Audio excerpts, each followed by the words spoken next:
The bitter struggle between Arab and Jew for control of the Holy Land has caused untold suffering in the Middle East for generations. It is often claimed that the crisis originated with Jewish emigration to Palestine and the foundation of the State of Israel.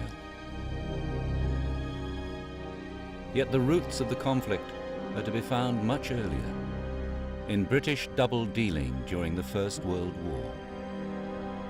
This is a story of intrigue among rival empires, of misguided strategies, and of how conflicting promises to Arab and Jew created a legacy of bloodshed which has determined the fate of the Middle East.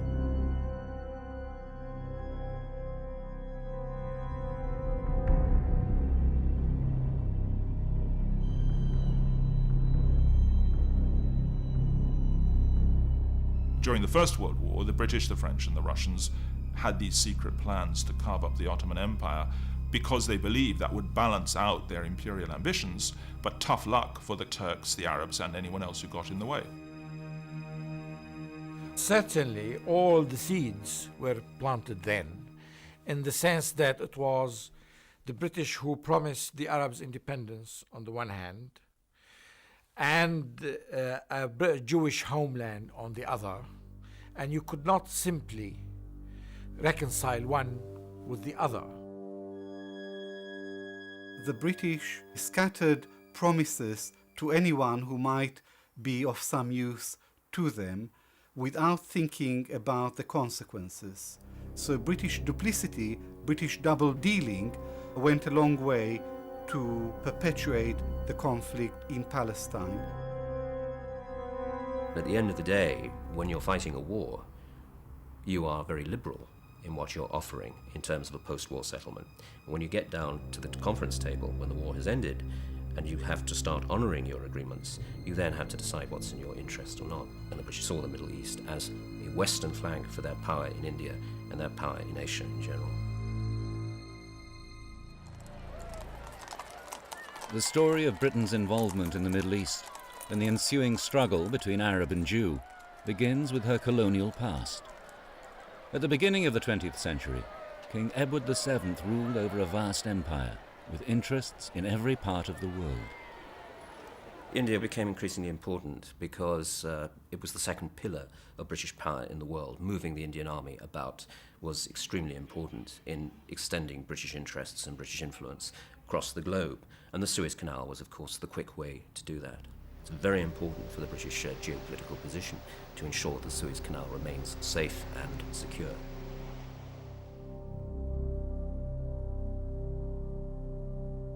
With this aim in mind, Britain had become the only European power to establish a major foothold in the Middle East, in the principalities around the Persian Gulf, in Aden, and in Egypt.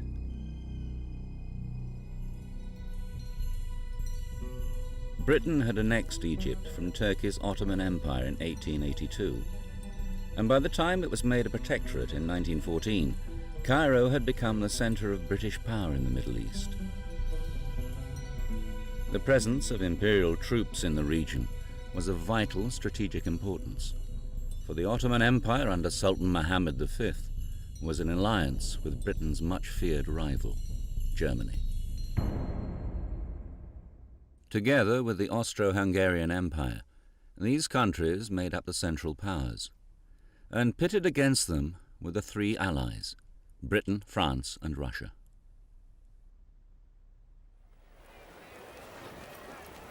From the Ottoman capital, Constantinople in Turkey, the Sultan ruled over the last of the great Islamic empires. It had been in almost terminal decline for decades. Yet the fate of the Ottoman Empire was to be sealed by the outbreak of the First World War in August 1914.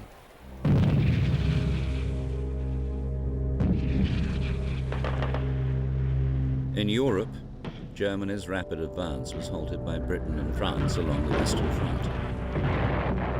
In the east, Russia's war against Germany and Austria-Hungary also reached deadlock. The powerful weapons of the industrial age were killing thousands of men in the trenches of every army. All of the leading powers expected the war to be over within a matter of months. So in that sense, all of them are surprised at the end of 1914, when not merely is the war going on, but it shows every sign of being likely to go on for a very long time.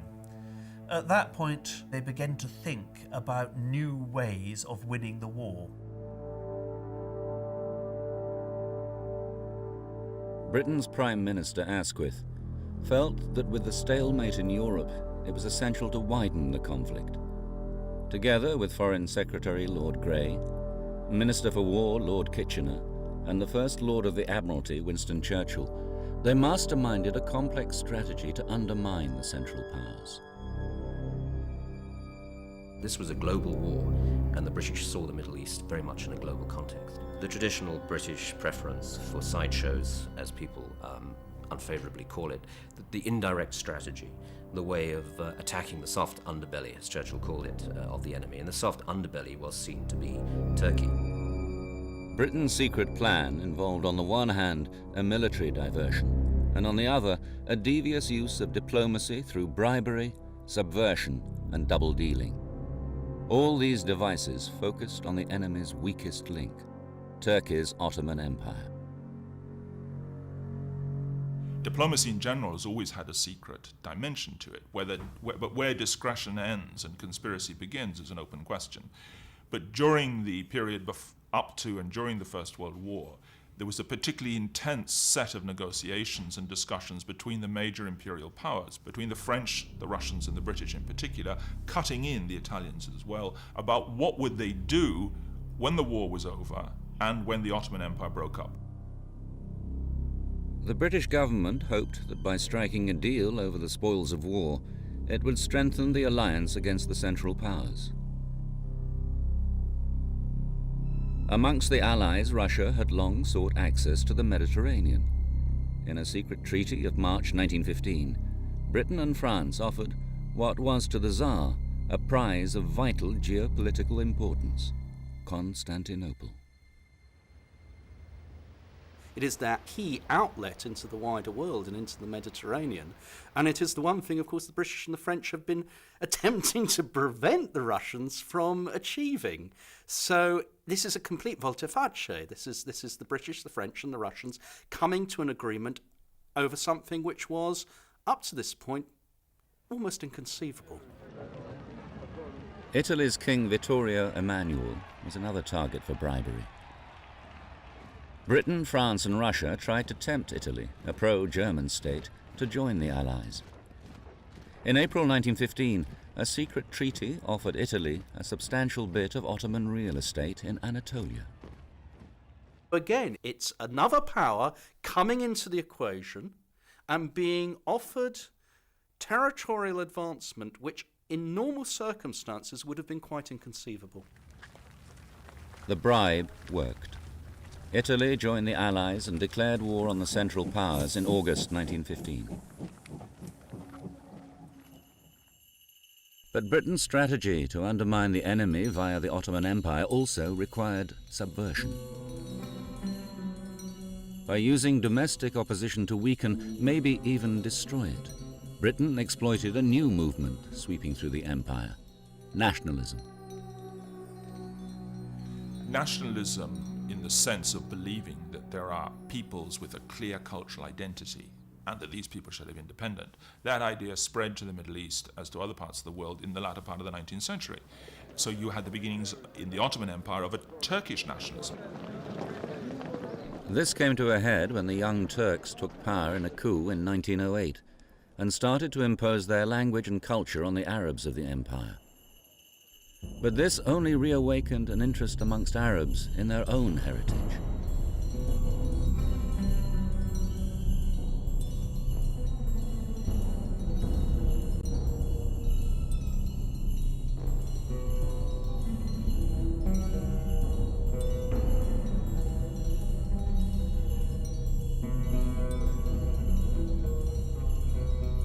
A 1,000 years before, Arabs had brought the technology and literature of the East to the West, and their religion, Islam, had encompassed much of Asia, North Africa, and southwestern Europe.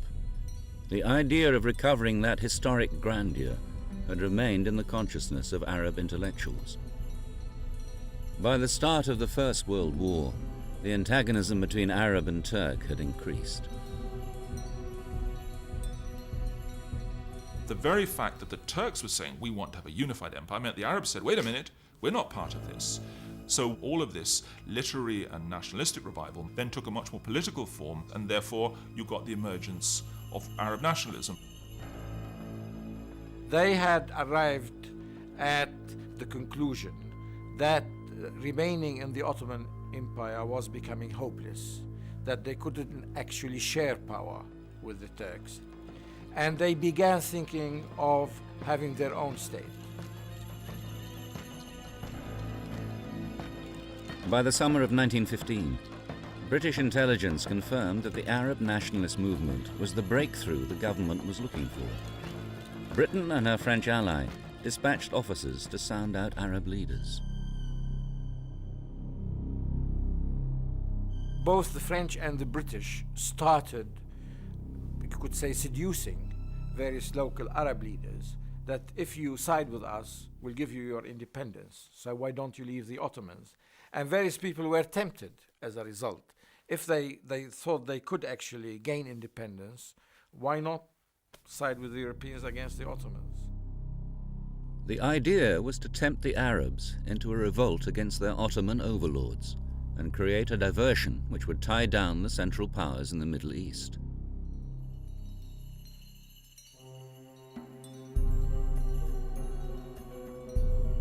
Ironically, the impetus for such a diversion had come not from London, but from the Arab world.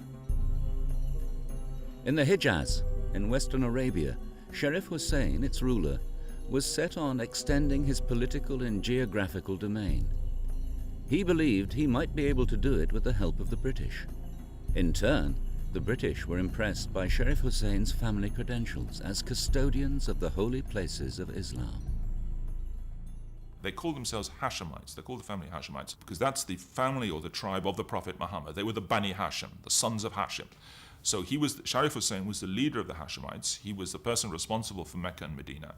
And although he had worked with the Ottomans before the First World War, once the First World War happened, he saw this was his chance. A chance, too, for the British, who saw support for Sharif Hussein as a way to threaten the Sultan's hold on the Caliphate, the political leadership of the Islamic world. The British, because they were fighting the Ottomans, and the Ottomans were claiming to be the real representatives of Islam, they wanted a counterforce. And the counterforce was represented by Sharif Hussein, being a descendant of the Prophet.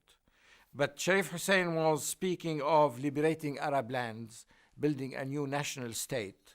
He wanted to be king of the Arabs, not simply of Arabians. In July 1915, Sharif Hussein smuggled a message to the British High Commissioner in Cairo, Sir Henry McMahon, offering to raise a substantial Arab force against the Ottomans in return for British support for Arab independence. In the ensuing secret correspondence between the two men, Sharif Hussein was given to understand that he could expect British support in achieving some of his ambitions in the event of an Ottoman defeat. This letter of October the 26th, 1915, outlined the main points of the arrangement. The actual document itself is absolutely riven with ambiguity. There's no doubt about that. The question is whether Hussein recognizes that. My sense of Hussein is that he does recognize it. In other words, there is no wool being pulled over his eyes because he's perfectly aware that if he's going to create a modern Arab empire, he's going to need some logistical, economic development, and that can only come from the outside world.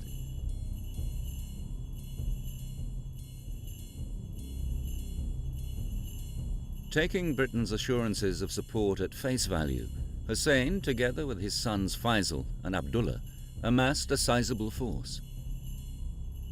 The new army was commanded by the young and charismatic Faisal, who had captured the imagination of the Arab masses in the quest for Arab independence. Yet even as Hussein and Faisal mobilized their troops, the British were preparing to sell them short. Back in London, In the spring of 1916, Britain was negotiating with France about the future shape of the Middle East. Behind closed doors, Sir Mark Sykes of the British Foreign Office had been meeting his French opposite number, François-Georges Picot. Britain knew it was vital to offer the French a stake in the spoils of the Ottoman Empire, should they win the war. There was an awareness on the British side that they had made such huge sacrifices that one couldn't just ignore French ambitions, and that the French were determined to have their historical piece of the Levant. Poring over a map of the Levant, Sykes and Picot personally drew in the areas they wished to see under their control. Their secret deal amounted to the virtual carve-up of the Middle East. In Area A for the French and Area B for the British, the imperialists intended to exercise power indirectly. They would appoint advisors and take charge of the finances in their respective spheres of influence. Then there was the area coloured blue, which was to be directly controlled by France. This included what was then known as Greater Syria, where the French traditionally had commercial and religious interests. As for the area coloured pink, known as Iraq, with its strategic ports, railways and oil, this was to be under British rule. The area coloured yellow represented Palestine and was envisaged as an international zone, except for Haifa.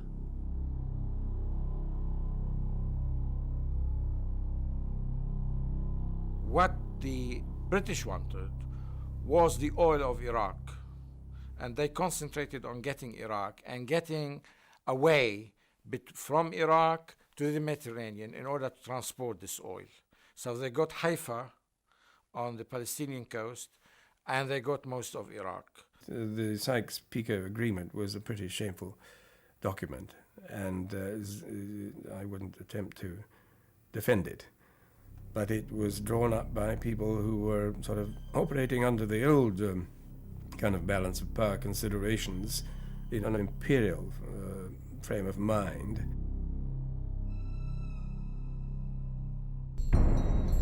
Unaware of these secret dealings behind their backs, Hussein and Faisal proclaimed independence and in June 1916 attacked the Turkish troops.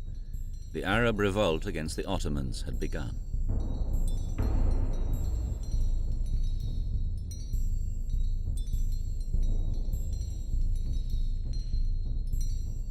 The Turkish garrison at Mecca was soon overrun, and the seaport at Jeddah seized. By 1917, Hussein and Faisal's forces had pushed north and engaged the Ottoman Turks along the Hejaz Railway. The British saw the Arab revolt as part of its strategy for creating a military diversion against the Central Powers. In a pincer movement, Britain had launched a campaign from the southwest to ensure control of the Suez Canal and the Levant. And from the southeast, it was fighting to secure the oil wells of Iraq. All this to attack the Central Powers at their weakest point, the Ottoman Empire. The Arabs hitched their fortunes to the British. They considered themselves to be fighting with the Allies.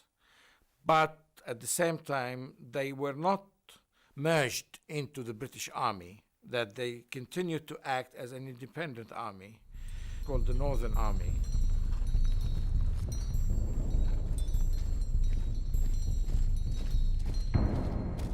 While the Arab army advanced northwards, Britain's General Allenby had crossed the Suez Canal, and by the spring of 1917, his forces had reached the frontier of Palestine.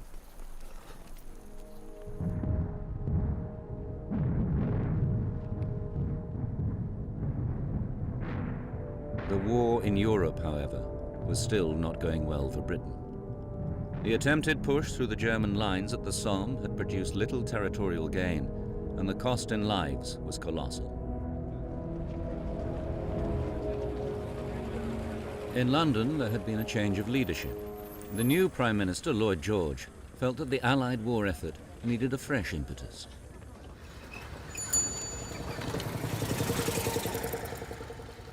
Although America had so far been neutral in the war, Lloyd George was convinced that could be changed. He believed there was one powerful group which might influence the American government. Lloyd George thought that the American decision whether to join or not would depend critically on public opinion, and that Jewish support could tilt the scales in one direction or the other. You've got to remember that the British Foreign Office greatly overestimate the political power of international Jewry, particularly the wealthy, financial and commercial Jewish elites. What is extraordinary about this situation is that here you have, particularly the British, seeing the Jewish world as one collective monolithic entity. And in that sense, they start looking at the role of the Jews in the war as being something which might be important. And from the point of view of the Allies, something else quite remarkable, this monolithic collective entity is pro-German. Many Jews in the upper echelons of German society did indeed have close connections to the Kaiser's Foreign Office.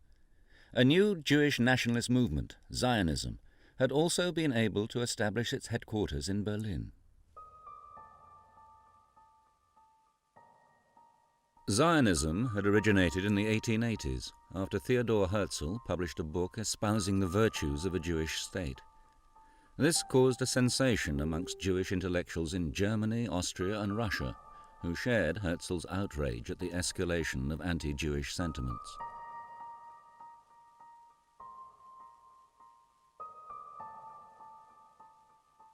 The end of the 19th century saw the rise of anti-Semitism all over Europe, in Austria, in Germany, in France, but particularly in Eastern Europe, in Poland and in Russia.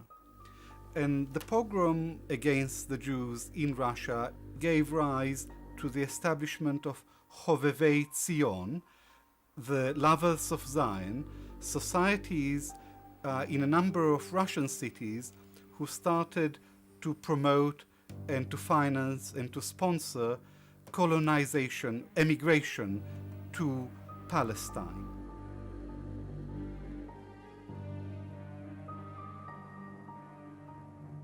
Herzl came to the conclusion that the Jews were not safe anywhere in Europe, and the only solution was for the Jews to have a state of their own over which they could exercise sovereignty and where they would not be a minority.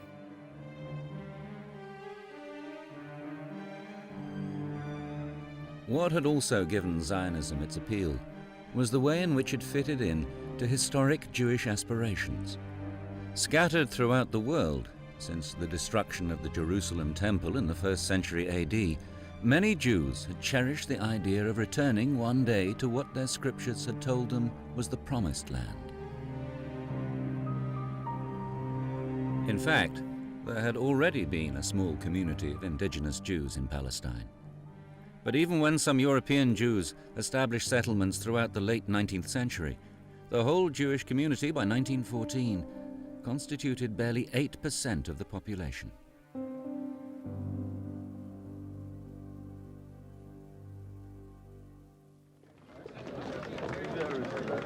The Zionist leader in Britain, Chaim Weizmann, had been lobbying the government for a guarantee that in the event of an Ottoman defeat, it would support Jewish emigration to Palestine. By early 1917, Lloyd George's view of Jews as globally influential convinced him that Zionism was another nationalist movement which should be co-opted to the Allied cause. In March, Mark Sykes began negotiations with Weizmann. There is a bee in the bonnet of people like Mark Sykes that actually the Jews do ultimately look to each other and look to their own interest. And if that interest, as they are being told by Weizmann, is what we really want is Palestine, they're prepared to believe it. They're prepared to go along with it.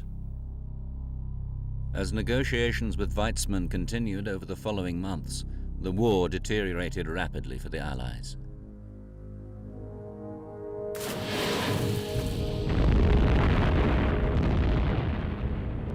The German submarine campaign was seriously weakening Britain's merchant fleet. And although America had entered the war on the Allied side, President Woodrow Wilson was not yet willing to supply a significant number of troops.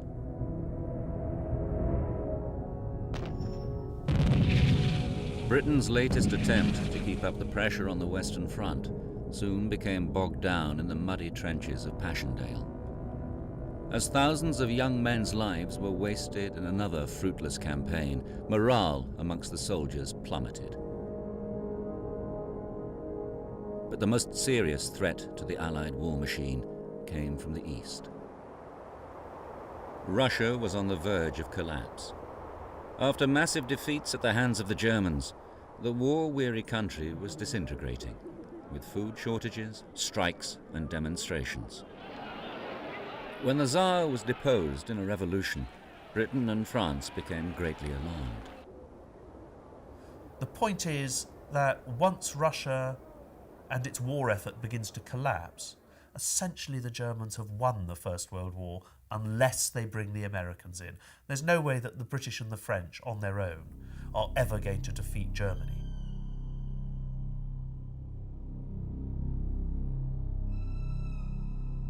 In October, the British government received an intelligence report suggesting that Jews were a significant influence in the leadership of the Bolshevik Party, the new revolutionary movement emerging as the dominant force in Russia. Lloyd George feared that these communists would take Russia out of the war. With the Americans still refusing to commit sufficient forces, he knew it was time to act. He instructed his Foreign Secretary, Arthur Balfour, to issue a pledge to capture the hearts and minds of the Jewish people. His Majesty's government view with favour the establishment in Palestine of a national home for the Jewish people, and will use their best endeavours to facilitate the achievements of this object. The Balfour Declaration was issued on November 2nd, 1917, just as British forces were occupying Palestine. I would say that the Balfour Declaration has to be understood not as an idealistic gesture, but it has to be understood within the framework of British imperial policy. And Lloyd George was the main instigator of that declaration because he believed that it would serve Britain's interests. But this was also the first time that any major European power had given official backing for the Zionist goal of making Palestine into a Jewish homeland. Yet Sharif Hussein had understood that Palestine had been promised as part of his deal for Arab independence. Anticipating Arab outrage at the prospect of a Jewish homeland in a largely Arab province, the Balfour Declaration had also stated that nothing shall be done which may prejudice the civil and religious rights of existing non-Jewish communities in Palestine. The declaration, nonetheless, appeared to indicate British support for Jewish emigration. There were only a mere 80,000 out of some like 700,000 people in Palestine who were Jews. The indigenous inhabitants of Palestine were referred to as non-Jewish inhabitants. And that Palestine was being identified, even at that stage, as a Jewish land. And all the others had no defined identity. They were simply non-Jewish. The Balfour Declaration was what it says, a declaration. It wasn't a treaty, it wasn't a signed agreement, it was a declaration in support of the establishment of a national home for the Jewish people in Palestine. In fact, the only treaty Britain had signed in regard to Palestine was with the French, the secret Sykes-Picot Agreement. On November the 7th, Within a few days of the Balfour Declaration, the Bolsheviks took power in Russia. Lloyd George hoped that it would have the desired effect of appeasing the Jews in the communist leadership. What is it that they supposedly so want, as Jews? Palestine. Now, the whole argument is totally illogical. It's a nonsense argument because these particular people, if one were to think of people like Trotsky or Zinoviev or Yaffe, some of the key Jewish leaders in the Russian Revolution, the November Revolution, these people, of course, are internationalists. There were 15 to 20 Jews in the higher echelons of the Bolshevik party. Most of them were anti-Zionist, and after they came to power, soon after they came to power, they issued a declaration to say that Zionism is a capitalist ploy, a capitalist idea. The wildly inaccurate intelligence report on which Lloyd George based his strategy was to have major implications for Britain. Within weeks, Russia's new leaders did exactly the opposite of what he had expected. Not only did they pull out of the war, they opened up the archives of the Tsarist Foreign Office and published the secret treaties. The very treaties Britain had engineered with her allies to carve up the Ottoman Empire, and to which Russia had been privy. That, of course, is a very great embarrassment to the Western Allies, because the Allies have been doing all sorts of deals behind the scenes in which they have handed out to each other large sections of the world, meanwhile openly preaching that they are fighting the war in defense of democracy, and of course also telling, among others, the Arabs, that they are supporters of self-determination for the peoples of the Ottoman Empire. Publication of the secret treaties by the Bolsheviks certainly created enormous suspicion in the Arab world, and this meant that the Sharif Hussein and the others said, wait a minute, what's going on? Why are you not giving us independence? And secondly, why are you dividing us up into Zone A and Zone B? And at that point, of course, the Arabs realized that not only had the British got their own particular interests, for example, in the ports of Palestine or in Iraq, but that they had promised other things to the French.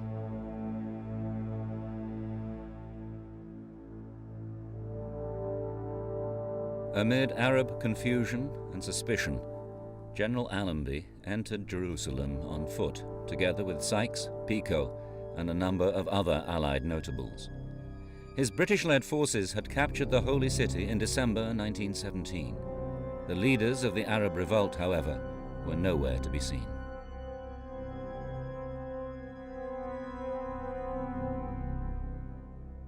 Fearing that Hussein and Faisal might lose heart, the British government forwarded a message to them, reiterating British commitment to Arab independence. The Arab race shall be given full opportunity of once again forming a nation in the world.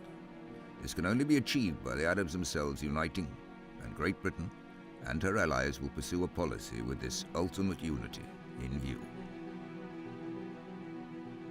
Hussein stayed loyal to the Allied cause, still prepared to accept Britain's word on Arab independence, although he spoke of settling accounts after the war.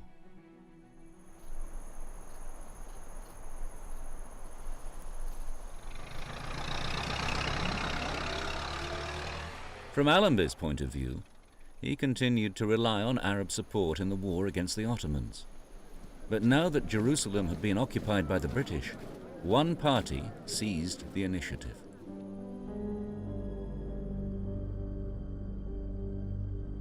In April 1918, Chaim Weizmann and the International Zionist Commission traveled to Palestine to lay the foundation for a Hebrew university.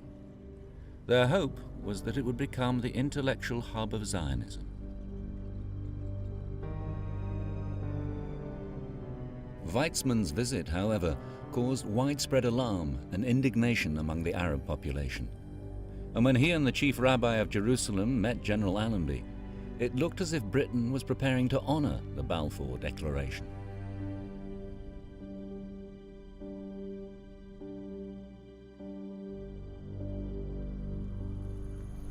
Six months later, Allenby's forces entered Damascus. With their ally, Faisal's Northern Army, They had pushed the Ottoman troops north through Palestine into Syria.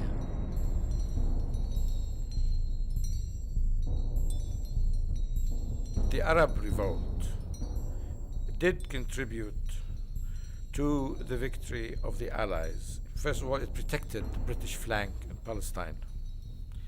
Second, it kept a number of Turkish and German troops preoccupied. And third, the British could have never legitimized what they were doing unless they had the blessing of a particular Arab force.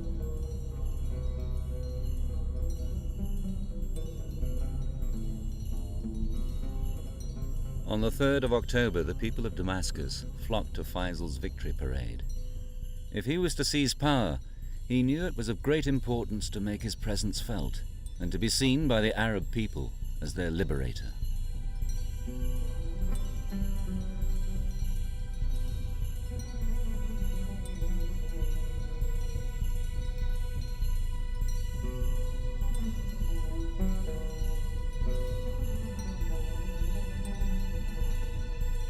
Later the same day, however, Faisal met with General Allenby at the Victoria Hotel in Damascus. Allenby warned him that his rule in Syria would be limited.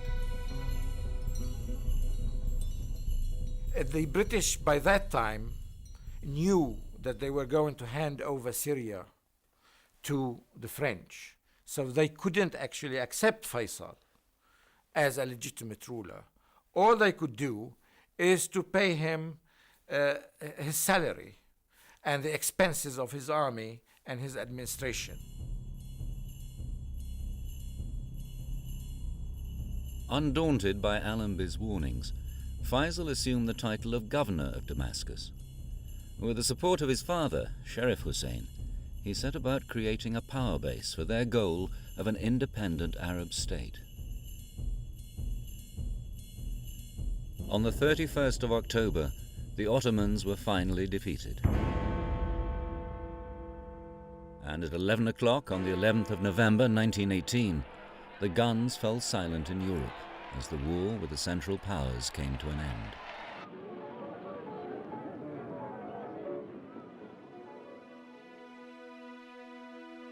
The peace conference at Versailles began in January 1919.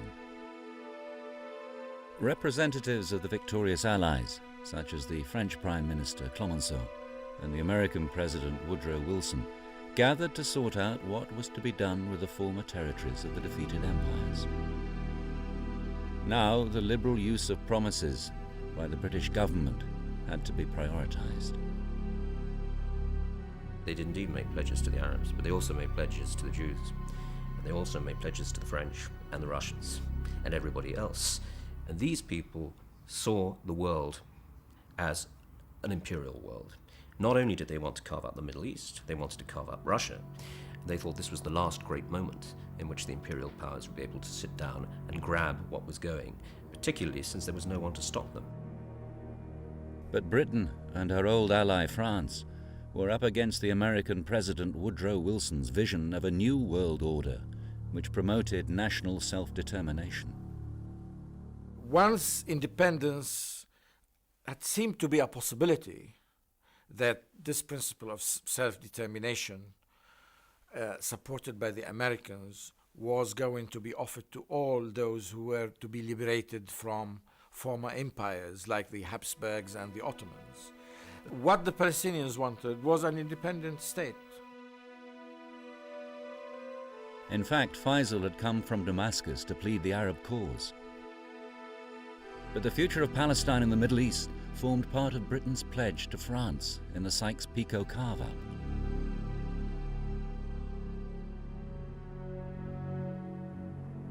In the event, Woodrow Wilson's principles about self-determination were forgotten when it came to the people of the Middle East. Britain and France were free to go ahead with their agreement.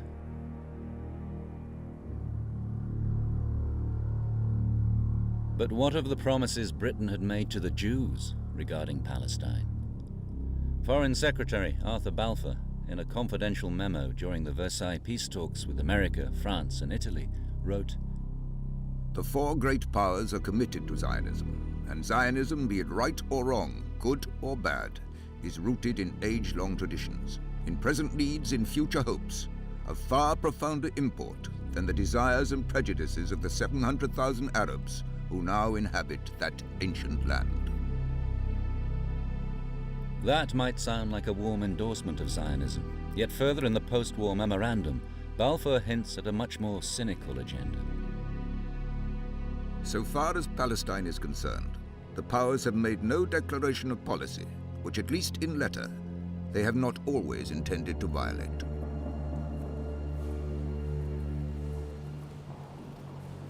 The Versailles Peace Conference was concluded on June the 28th, 1919, with the creation of the League of Nations, the first global institution for peace and security. Its covenant provided that the Arab and other territories ceded by the defeated Ottoman Empire should be administered by mandates, which meant, in effect, that Britain and France were given the authority to impose their rule over the Arab territories.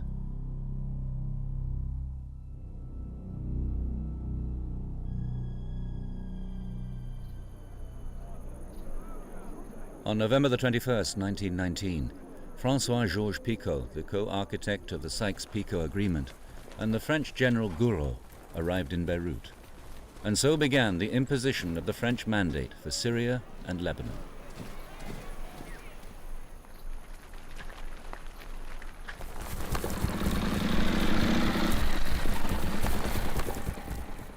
The British forces, who had occupied the region since ousting the Ottoman Turks during the last months of the war, were handing over power to the French, thus fulfilling their wartime pledge.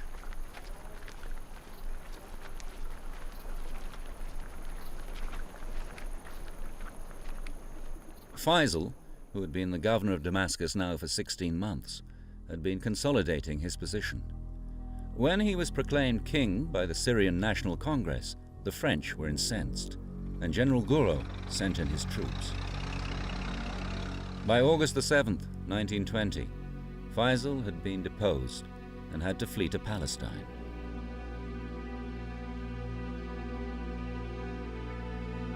The promises to Sharif Hussein and Faisal of a single independent state were now a distant memory for the Europeans. The whole issue of spheres of influence meant that what was at first appeared to be a willingness to accept a single Arab state was in fact seriously diluted. And then on top of that, of course, the very fact of there being a French area and a British area meant that in effect this was the seed of partition. So you had both independence was denied, but also the unity of this area was denied. The boundaries and governments of the Middle-Eastern states that emerged bore the unmistakable imprint of the Sykes-Picot Agreement. The French half of the previously Ottoman province of Greater Syria became the mandate for Lebanon and Syria. The other half became the British mandate for Transjordan and Palestine. In the east, the Ottoman area of Mesopotamia, which included the oil fields of Mosul, was given to Britain as the mandate for Iraq. So this was basically the importance of the Sykes-Picot Agreement, to divide what is called the Fertile Crescent between Iraq and Syria and let Britain get access to the oil of the area and be able to exploit it in the future. But British rule was initially rejected by the Iraqi people until Faisal was installed as king in July 1921. Britain hoped the limited power it devolved to him would serve to placate the frustrated demands for Arab independence. But Sharif Hussein expected more from the British. He never gave up the idea that the British had promised him independence, not only in Arabia, but in Syria and Iraq as well. And he wanted the British to fulfill their promises. Sharif Hussein's dream of an Arab kingdom ruled by the Hashemites was only partially fulfilled. For although his other son, Abdullah, became king of Transjordan, their old rival, Ibn Saud, swept the Hashemites out of Hijaz when he conquered the whole of the Arabian Peninsula.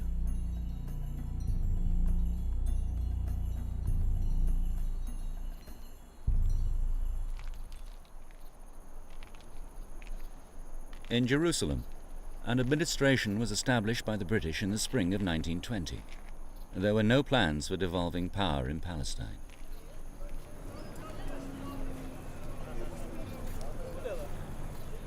Palestine was a land sacred to three religions. Jews were a small minority who had lived harmoniously with Christians and the much larger community of Muslims for hundreds of years.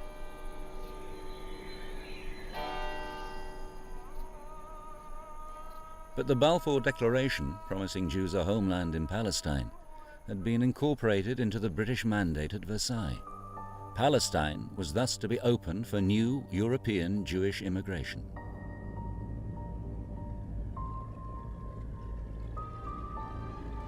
With celebrations and parades in support of Zionist activities, it seemed as if the British were going to honor their pledges to the Jews and ignore Palestinian hopes of independence.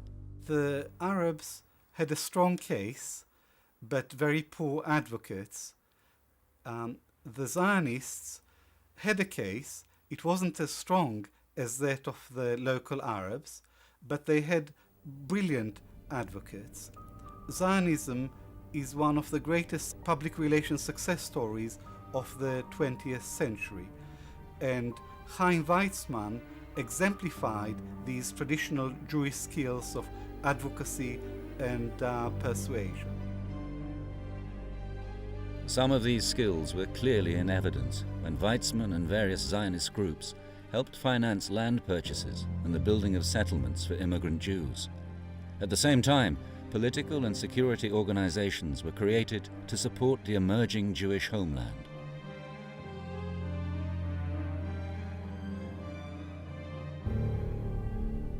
The Arab community in Palestine was incensed.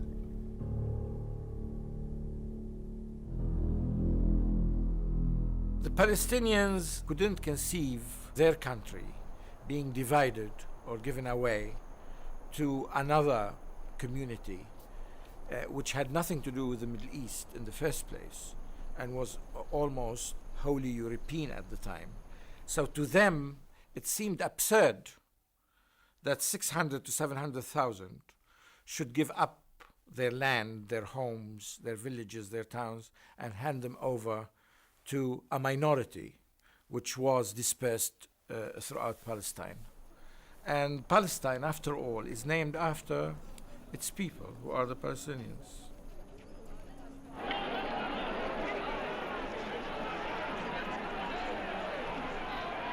In 1925, Arthur Balfour toured the new Jewish settlements in Palestine.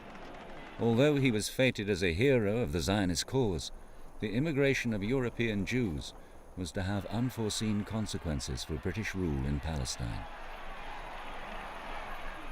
I believe that the Balfour Declaration was one of the most serious mistakes in British imperial history.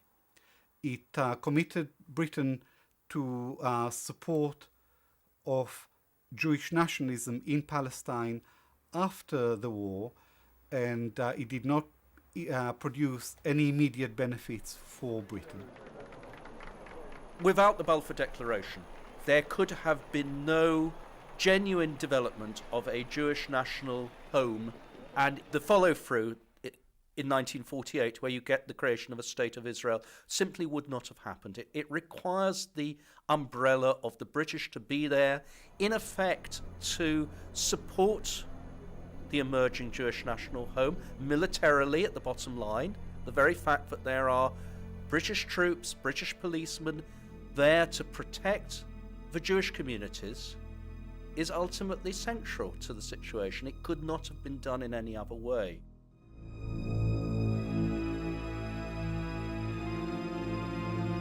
Throughout the 1930s and 40s, the years of Nazi persecution and the Holocaust, Jewish immigration to Palestine increased rapidly.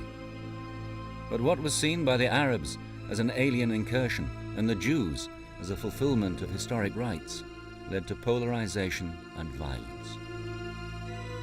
In response to terrorist acts by Arabs, Britain restricted the immigration, but the policy only stimulated Jewish terrorism.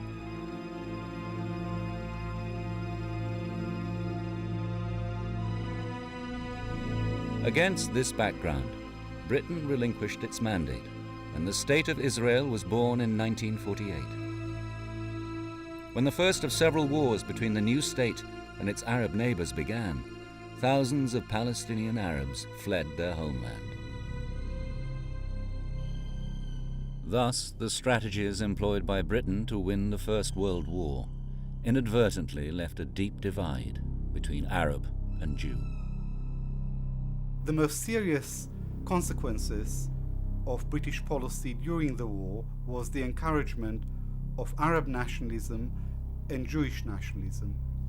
And in the aftermath of the First World War, Britain was left with this legacy of double dealing and of betrayal, which was to haunt her for a long, long time.